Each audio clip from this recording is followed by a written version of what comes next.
Hey, what's up YouTube? Lightsaber Samurai here. I'm back again for another video, and recently GameStop has had quite a few sales going on.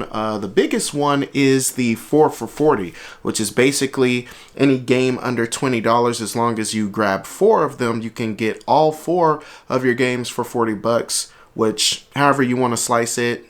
Each game for $10, buy one get one, buy two get two, whatever, however you want to slice it. But basically, it's 50% off if you buy 4 games under $20. And Joe Casey on his channel has been covering this as well, mentioned that it is a great way to bolster your collection, and I totally agree, especially when it comes to systems like the Nintendo Switch, which is what I did. Let's talk about it.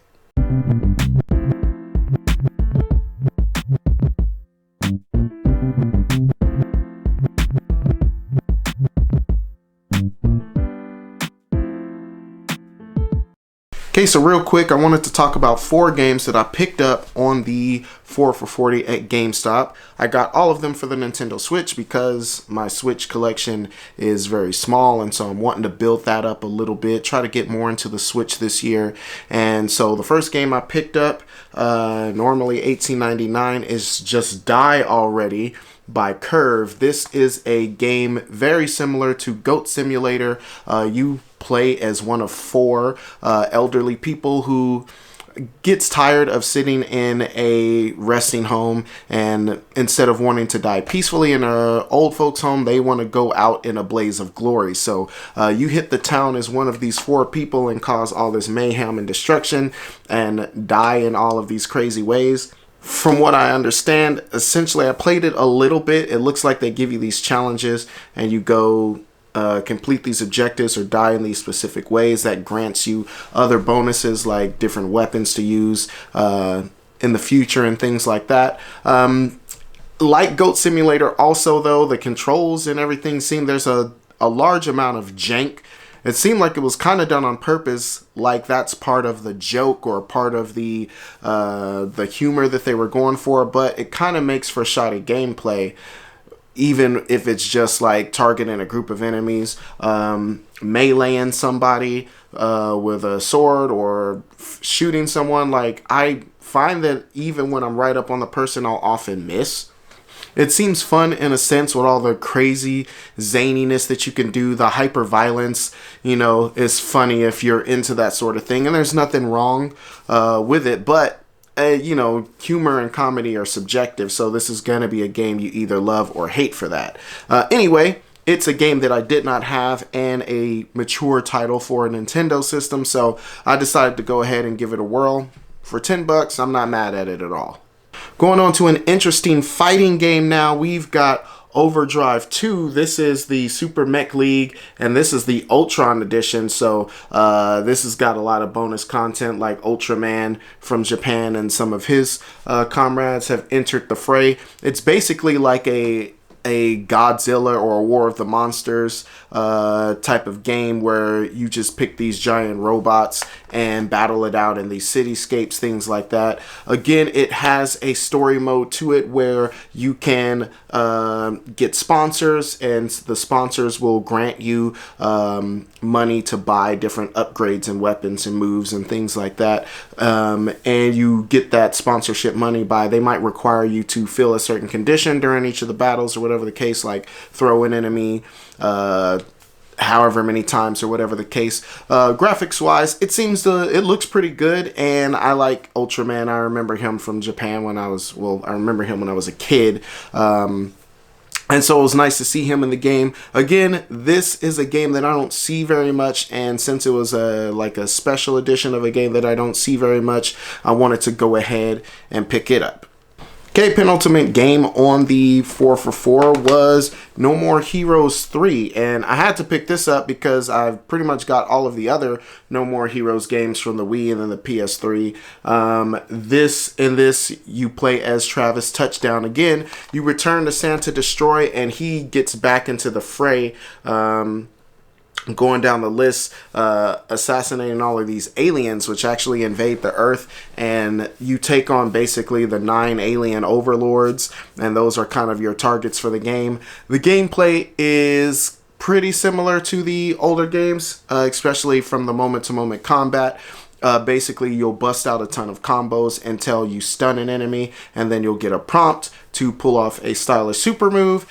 Still got to charge your beam katana in the pseudo 51 fashion. You know, this is a wacky game. It's risque in a lot of sense. It's definitely pseudo 51. If you've played any of these games, or if you played like Killer is Dead or some of their other things, like you'll know this is pseudo 51. Shadows of the Damned, all of that stuff. It's very much in that vibe, but they changed a couple of things up. One thing I didn't like is it seems to suffer from performance issues, which is kind of crazy to me. It takes place, like I said, Santa Destroy's open world area. You can move around, but there's a lot of texture pop in and even some frame rate issues here and there, just kind of moving around the city. The moment to moment, the combat, that feels okay, and the boss characters in this, they aren't as cool as the assassins you faced from the previous games, but all in all, it's still the No More Heroes 3 experience, and if you are a fan of the series, if you've been playing Pseudo 51 games or other games in this series, then it's really kind of a no-brainer. And again, for $10 with the 4 for $40, it was a no-brainer. Okay, last game on the list here. This is Bloodstained Ritual of the Night, and I feel kind of guilty about this one because I never got around to playing it. I wanted to grab it on the PS4 years ago, and I've seen it a couple of times at 20 bucks, and it would kind of go down to 20 and then go back up to 30 and kind of hover around there.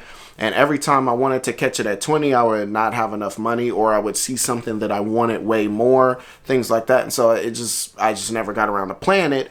Enter the 4 for $4 deal, and now I can pick it up for 20 bucks on a console like the Switch that I can cast to the TV or play in bed if I want to. And a game like that Metroidvania style gameplay, I think, is perfect for handheld games and gaming on the go.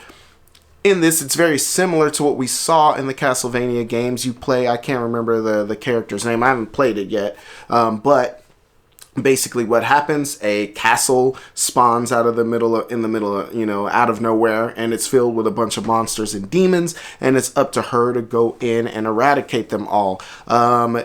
It seems to play very much like Symphony of the Night. It seems to be a worthy successor. The music is great. It's got the composers who worked on the Castlevania series as well as Mega Man, and so the score is actually really good.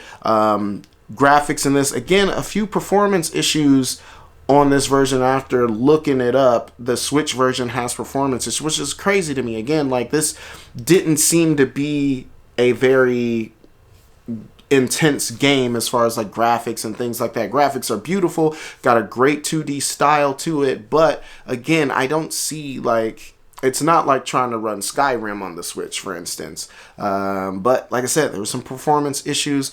It didn't take away from the gameplay, though. The moment-to-moment gameplay is fantastic. It's very much Symphony of the Night. You get a bunch of different weapons. You get a bunch of different spells, as well as familiars that you can use to aid you in combat. It's, for all intents and purposes, like a great sequel to Symphony of the Night. There's another game in the Bloodstained series. I think it's Curse of the Moon. So I definitely got to go back and get that. But yeah, if you haven't played this yet, like me, yeah, definitely, I'm excited. I'm excited to pop this in. Again, I was trying to pick it up for $20 at least, maybe try to catch it at $14.99, but thanks to the GameStop sale, I got it for $10, and I'm happy about that. Alright guys, that's all I got for you in this video. This is just a short one, but let's talk about it in the comment section below. Questions, comments, concerns, threats.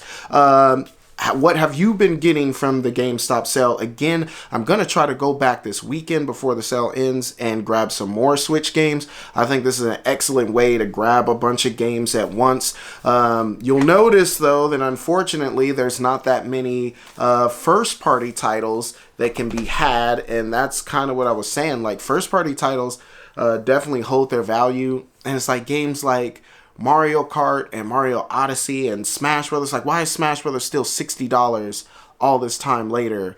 It's crazy. And And unfortunately, GameStop also likes it. Don't play. Like, there's a lot of games that I saw for 20 that I knew that I'd been going to GameStop. I'm like, oh, I know this game is 20. Let me go snag it up. And then I noticed some of their more choice titles that are around that price, they all of a sudden creeped up to $22.99 and things like that, just out of range of the deal. So they're definitely getting rid of games that they're just, they just can't move. And like I said, that's still fine. It's a win-win I still consider a win-win. I get a bunch of great games that I didn't have in my collection. They get rid of a bunch of games that they can't sell. It's a win-win. So, but yeah, definitely be on the lookout for that. It's not, you really have to look to get some games that you actually want to play. I saw a lot of sports titles and things like that fell in that banner.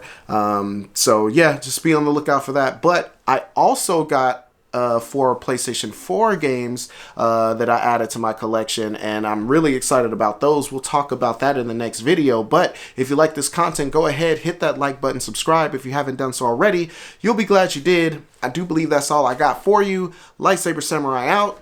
Peace.